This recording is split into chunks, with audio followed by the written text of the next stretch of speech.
morning students. Today we are going to start new chapter, force and Newton's laws of motion. So let us see, we have to start this. Force and Newton's laws of motion.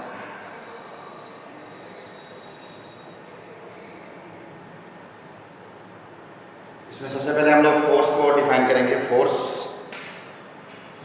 एक तरह का external cause है।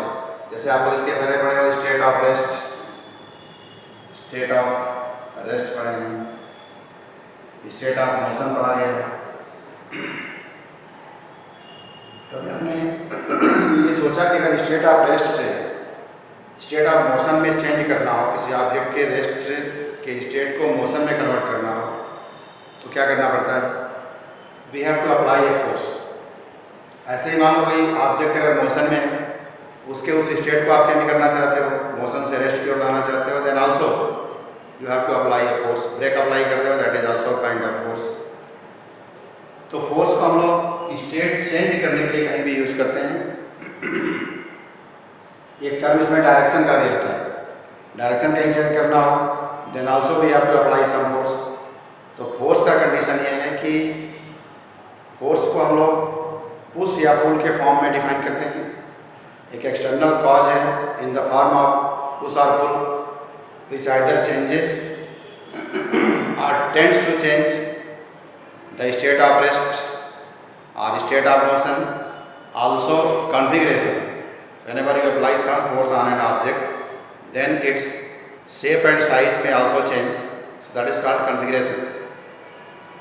तो force एक ऐसा external cause है in the form of push और pull, जो या तो स्टेट ऑफ रेस्ट से स्टेट ऑफ मोशन में कन्वर्ट चेंज करेगा, स्टेट ऑफ मोशन से स्टेट ऑफ रेस्ट में चेंज करेगा, या उस ऑब्जेक्ट के कॉन्फ़िगरेशन को चेंज करेगा। तो इसको हम लोग कहते हैं फोर्स। अब डेफिनेशन कैसे इसका लिखेंगे? देखिए, सबसे पहले फोर्स को डिफाइन करना है। Force it can be defined as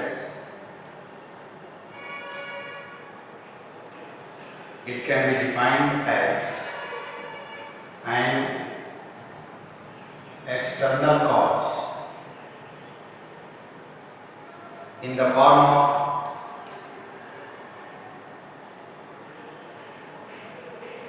push or pull. It can be defined as an external cause in the form of push or pull which either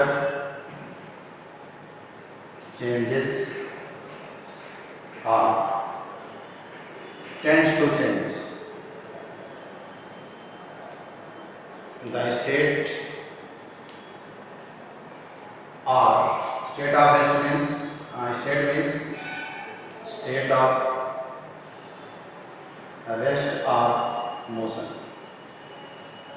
either changes or tends to change the state or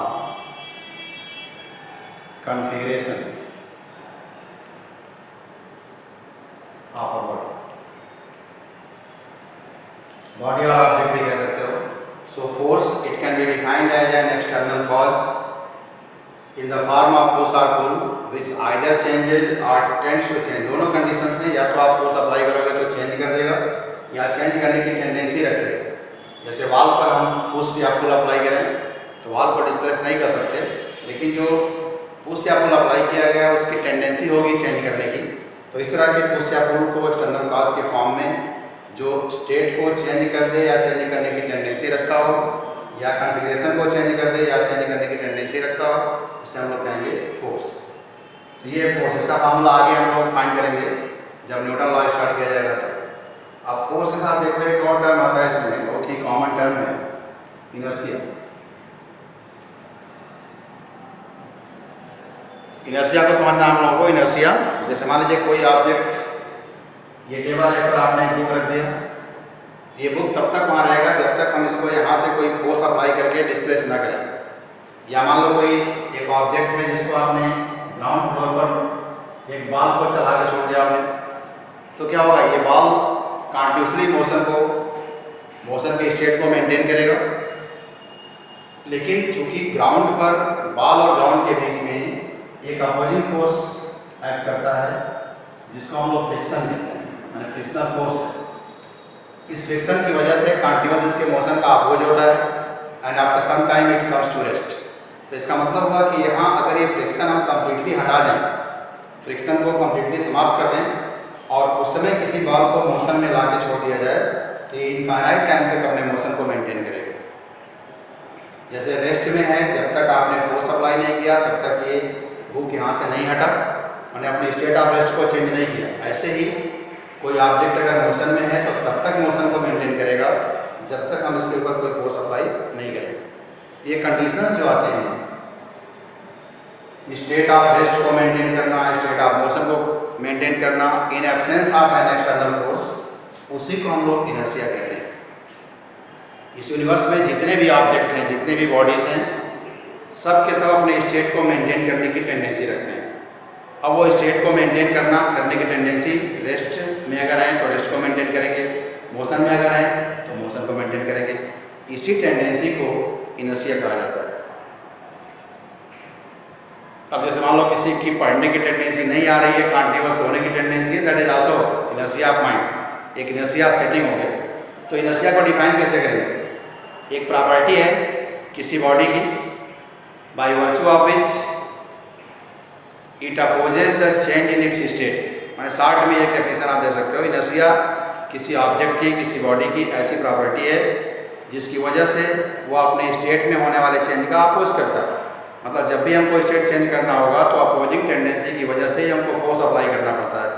या बहुत simple word में कहते हैं तो ये कहेंगे कि if any object is at rest then it continues. If any body is in motion, then it also continues until an external force is applied on it. That is also inertia. लेकिन इसको बहुत short में हम लोग define करेंगे वही tendency के form में। देखो इनर्शिया का डेफिनेशन क्या लिख सकते हैं? How can we define inertia?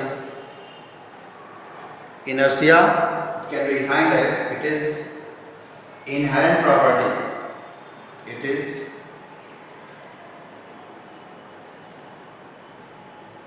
Inherent property, एक internal property, inherent property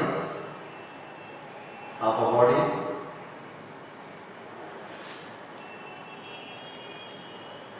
by virtue of which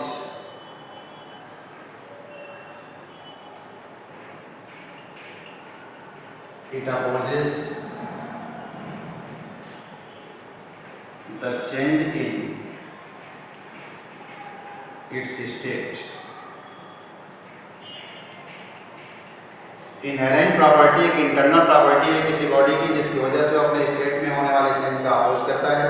इसी प्रॉपर्टी को हम लोग इनर्शिया कहते हैं। Inertia is inherent property of a body by virtue of which it opposes the change in its state. अब वो state that में भी state of rest to state of motion और state of motion to state of rest.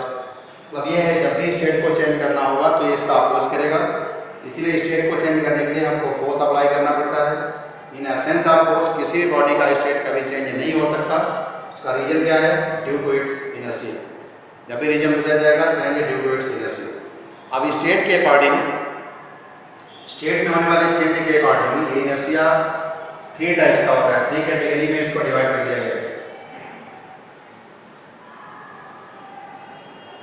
Inertia is of 3 types of inertia.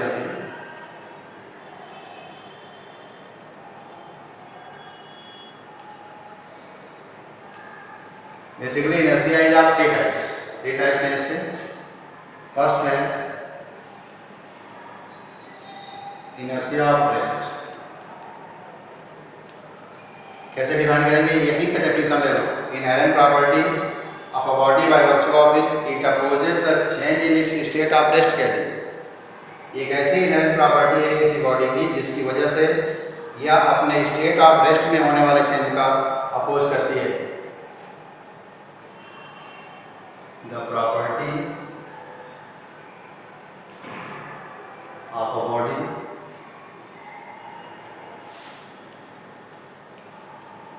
by virtue of which it opposes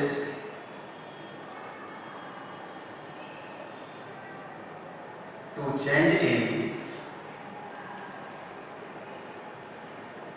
its state of rest. तो state of rest यानी is called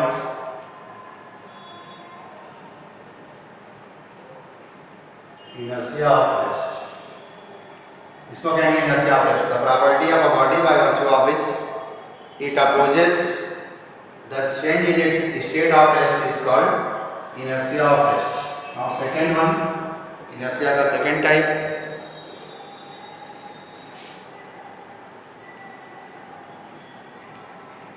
inertia of motion. जैसे मान लो कोई object motion में है और motion के state को हम चेंज करना चाहते हैं, मोशन से रेस्ट कराना चाहते हैं या वहीं उसके वेलोसिटी को डिक्रीज इंक्रीज करना चाहते हैं. In all the cases we have to apply some force. इसका मतलब हुआ कि जो भी बॉडी मोशन में है वो अपने स्टेट ऑफ मोशन में होने वाले चेंज का अपोज करता है और उसी अपोजिंग टेंडेंसी को, अपोजिंग प्रॉपर्टी को इनर्शिया ऑफ मोशन कहते हैं. तो डेफिनेशन सेम ऐसे आप लिखोगे, the property of a body by virtue of which it opposes the change in its state of rest की जगह क्या लिखेंगे, state of motion. Opposes the change in its state of motion यानी change in state of motion. बाकी सारा definition नहीं लिखेगा. The property of a body by virtue of which it opposes to change in its state of rest की जगह state of motion. Now third one is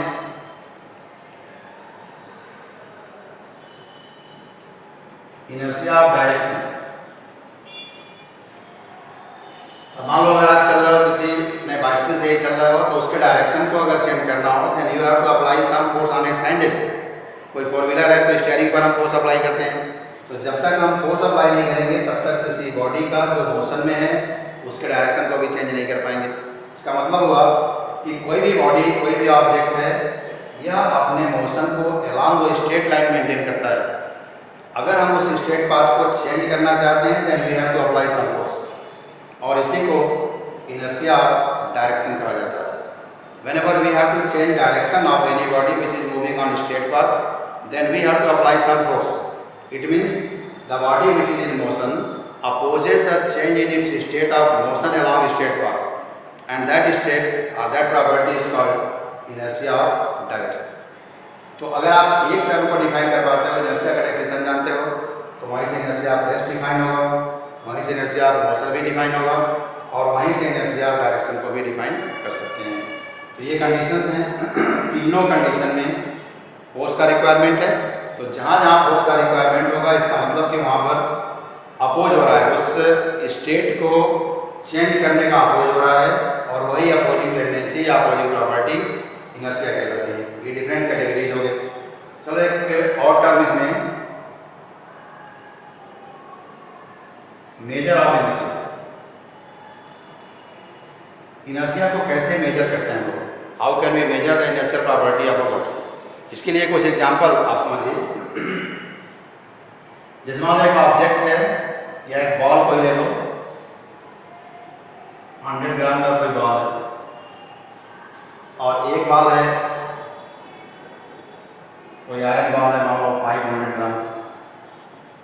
ये two balls, एक का मास है 100 ग्राम और दूसरे का मास है 500 ग्राम. अब दोनों रेस्ट में हैं and you want to change its state of rest to state of motion. आप इसको स्टेट ऑफ रेस्ट से स्टेट ऑफ मोशन में लाना चाहते हैं. आप इमेजिन कर सकते हो कि कहाँ आपको ज़्यादा फोर्स का रिक्वायरमेंट होगा. जो हैवियर बॉडी है उसको अगर मोशन में लाना हो तो कंपैरेटिवली हमको अधिक फोर्स अप्लाई करना पड़ेगा.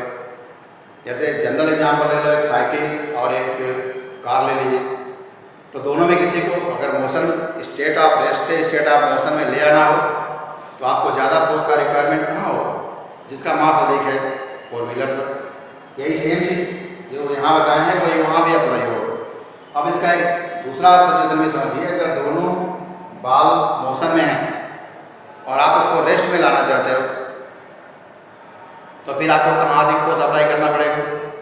500 ग्राम को रेस्ट में लाने के लिए in comparison to 100 gram we have to apply larger force, तो वहाँ भी लार्जर फोर्स अप्लाई करना पड़ रहा है। इसका मतलब जिसका मास कम है उसके स्टेट को चेंज करने में हमको कम फोर्स अप्लाई करना पड़ रहा है, जिसका मास अधिक है उसके स्टेट को चेंज करने में ज़्यादा फोर्स अप्लाई करना पड़ रहा है। और फोर्स ही एक्चुअली उस इनर्शिया की बात बता रहा है, जहाँ जितना अधिक force it means more and more inertial property is there. So how can we measure inertia? Inertia is measured directly by help of mass. Mass is the measure of inertia. Lighter mass अगर किसी body का है तो inertial property उसमें कम होगी, अगर heavier mass है यानी mass अगर larger है तो उसका inertial property वहाँ अधिक होगा. So in one sentence what can we say about measure of inertia?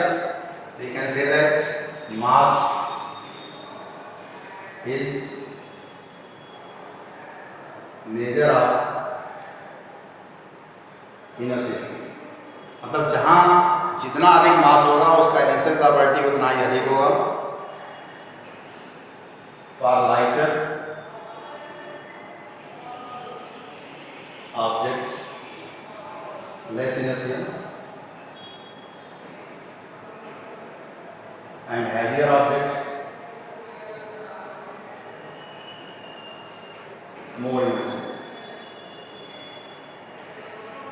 मतलब जिस ऑब्जेक्ट का मास जितना अधिक होगा उसमें इनर्शियल प्रॉपर्टी उतनी अधिक होगी, जिसका मास जितना ही कम होगा इनर्शियल प्रॉपर्टी उतनी ही कम होगी.